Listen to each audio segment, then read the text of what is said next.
여러분들은 3억 6천에 낙찰을 받았다고 생각을 하지만 사실상 2,600만 원의 추가 비용이 들어가는 겁니다. 이 부분을 계산하지 못하면 낙찰받고 여러분들은 현금을 빌리러 다닐 수 있는 경우도 발생합니다.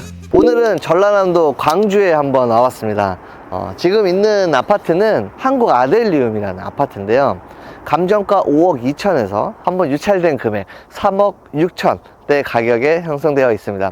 제가 이곳에 와서 이 아파트를 살펴보니까 연식은 07년식 연식이라서 약 한 17년 정도 된 것 같아요. 근데 보시는 것처럼 전혀 그 17년의 세월의 티가 나타나지 않습니다. 그 이유를 살펴보니까 이 건물 자체가 그때 당시에도 굉장히 최고급 자재로만 만들어진 그런 아파트라서 굉장히 살만한 모습을 형성하고 있는 것 같습니다. 오늘 영상은 제가 시세 파악을 해드리고, 그리고 시세 파악을 통해서 여러분들이 이 아파트를 낙찰을 받고 추후에 매도하는 과정까지 숨어있는 금액대가 사실 굉장히 많거든요. 예를 들어서 5억에 사서 3억에 팔았다 라고 하면 2억 원의 시세 차익을 얻었다고 생각하는데 실상은 3억에 사서 예를 들어서 3억에 사서 5억에 팔았다 하면 2억 원의 시세 차익이 있을 거라고 생각하시는데 실상은 전혀 다릅니다.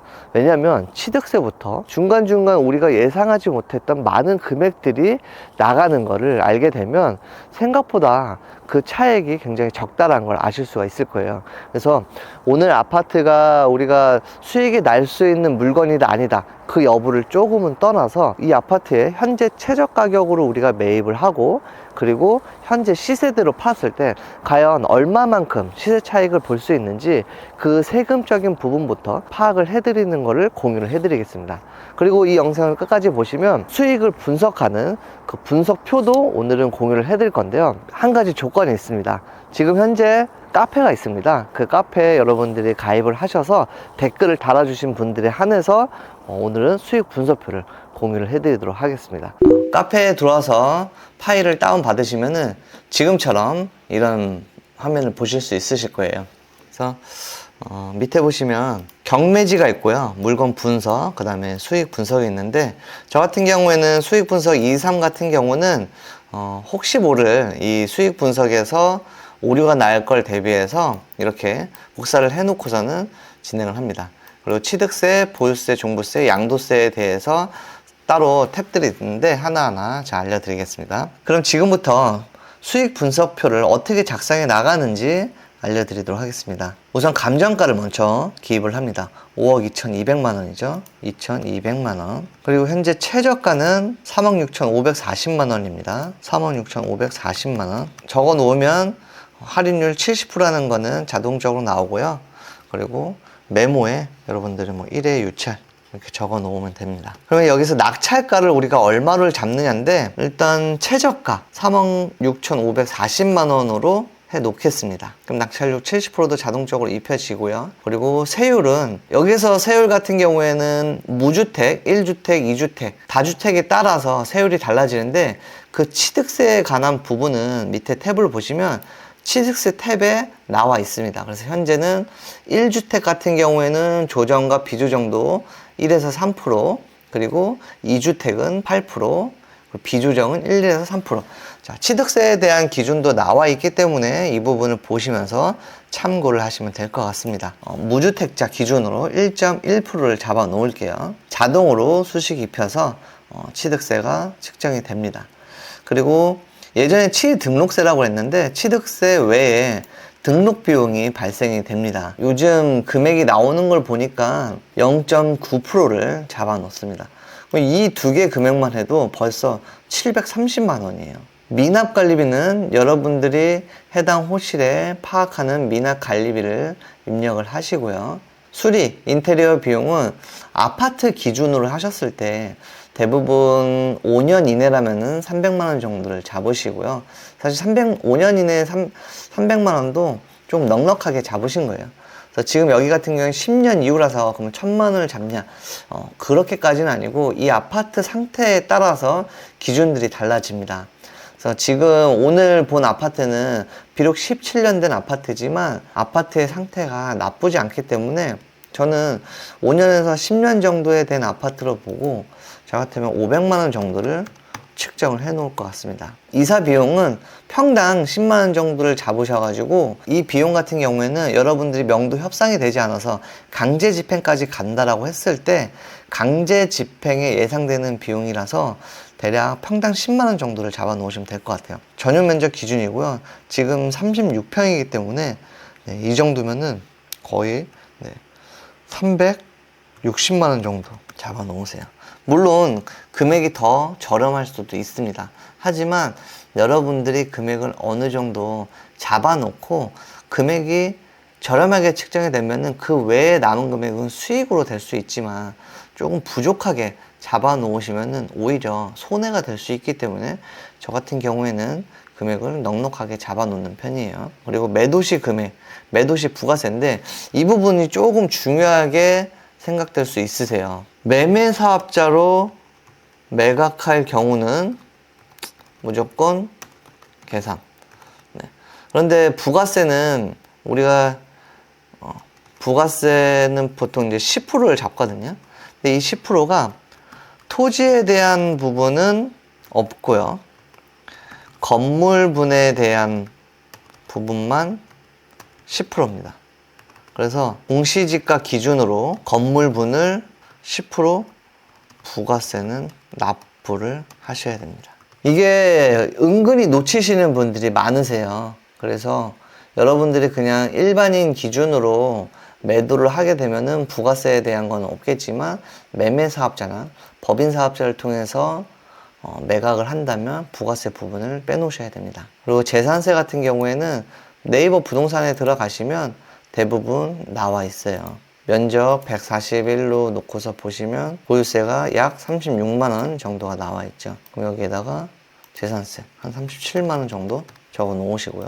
그리고 종합부동산세는 1주택일 때 공시가가 12억일 때 종합부동산세가 발생이 되는데 지금 이거는 공시지가가 12억 이상 되지 않겠죠. 그래서 부동산 종소세는 저희가 포함시키지 않습니다. 보유세나 종부세에 대해서 조금 자세하게 알고 싶으시면은 종부세 탭에 올려놨으니까 이곳에서 여러분들이 확인을 하시면 됩니다. 이렇게 해서 취득세와 우리가 예상하지 못하는 비용에 대해서 한번 뽑아봤습니다.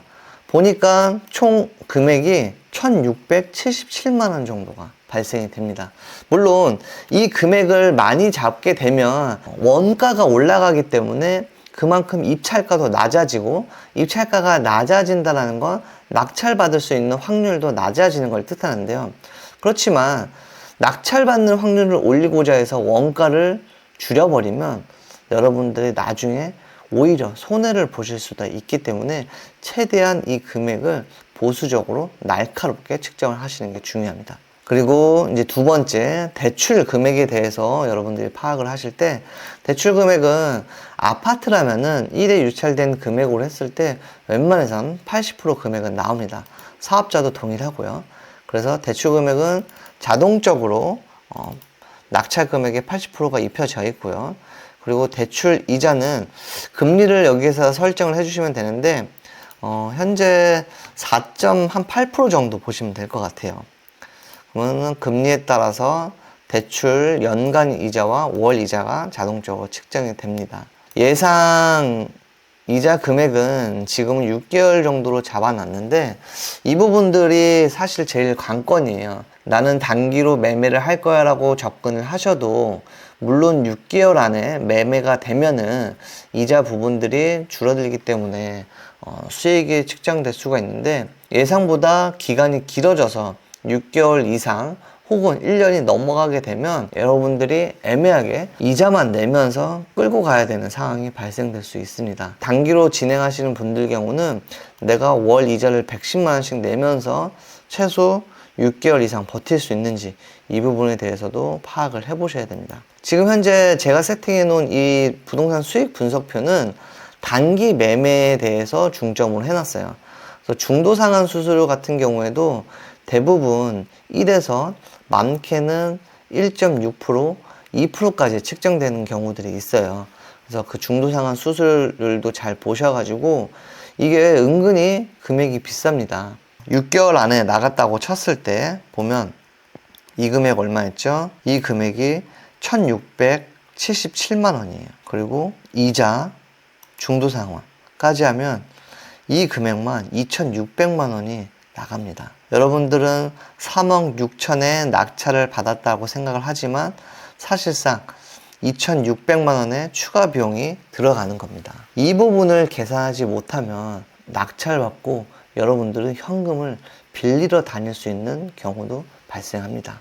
여기에서 이제 양도 차익이라는 건 정말 심플하게 3억 6,540만 원에 사서 5억 2천에 팔았을 때 세전 금액입니다. 그래서 세전 금액은 1억 5,400만 원 정도가 되는데요. 우리가 이제 매매 사업자 기준으로 했을 때는 양도소득 인정 금액이 달라집니다. 낙찰가를 더하고요. 그 다음에 취득세를 더해주고요. 법무비용, 미납 관리비 같은 경우에도 매매 사업자는 인정을 해줍니다. 그리고 수리비도 인정을 해주고요. 명도비, 재산세, 그리고 쭉 내려서 부동산 복비, 대출 이자까지 인정을 해줍니다. 양도소득 인정 금액에서 양도세율을 측정을 하셔야 되는데 그 양도세율 같은 경우에도 양도세에 보시면 이렇게 나와 있습니다. 그래서 기본적으로 뭐 1억 5천 이하다, 3억 이하다, 그거는 세율들이 나와 있으니까 이 표를 보시고 여러분들이 세율을 입혀주시면 됩니다. 양도소득세가 측정이 되고요. 양도소득세 4,500만 원. 그래서 최종적으로 양도소득 인정 금액에서 양도소득세를 내는 비용입니다. 그러면 수익은 8,300만 원이 나옵니다. 그래서 오늘 제가 말씀드린 이 수익 분석표를 제가 링크를 걸어드리는 우리 순간랩, 건강하게 돈 버는 부자들의 아지트라는 순간랩의 카페에 들어오시면 왼쪽에 입문 경매가 있습니다. 자유 게시판에 들어오시면 주택 취득 및 입찰 전 필수 자료에서 수익 분석 상세 설명 란이라고 해서 제가 글을 올려놨는데요. 여기에서 이 부동산 수익 분석표를 어떻게 작성을 해 나가는지 그 부분에 대한 언급을 해 놨으니까 실제로 제가 낙찰 받고 나서 취등록세가 들어갔던 이런 금액들도 언급을 해 놨으니까 여기에서 다시 한번 상세하게 보시면 될 것 같습니다. 순간랩 안에 입문 경매가 함께 하는 경우는 최근에 진행이 되는 거라서 최대한 여유가 있을 때 저와 소통을 해주시면 여러분들이 훨씬 더 많은 부분을 얻어갈 수 있지 않을까 생각이 듭니다. 네, 오늘은 여기까지. 여러분들도 입문으로 성장하고 경매로 성공하는 과정을 느껴보시길 바라겠습니다. 시행착오로부터 성공을 배운다의 착오였습니다. 감사합니다.